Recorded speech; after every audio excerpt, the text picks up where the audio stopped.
લક્ષ્ય ન્યૂઝ, એક નજર, એક લક્ષ્ય.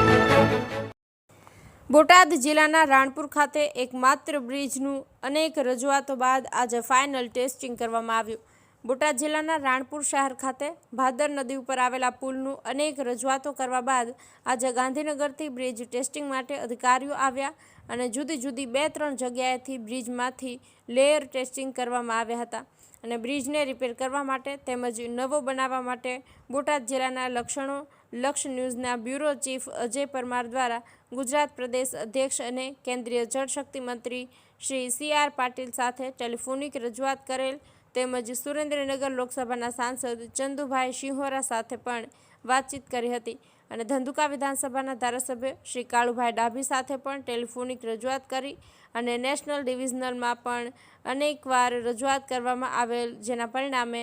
આજે ફાઇનલ ગાંધીનગરથી ટીમ આવી અને બ્રિજનું ટેસ્ટિંગ કર્યું હતું. હવે જોવાનું બાકી એ રહ્યું કે બ્રિજની ગુણવત્તા કેવી છે અને કેટલા લોડ કેપેસિટી બ્રિજની છે તે ફાઇનલ રિપોર્ટ આવ્યા પછી જ ખબર પડશે અને પછી તંત્ર દ્વારા શું પગલાં લેવામાં આવશે તેવી લોકો આતુરતાથી રાહ જોઈ રહ્યા છે.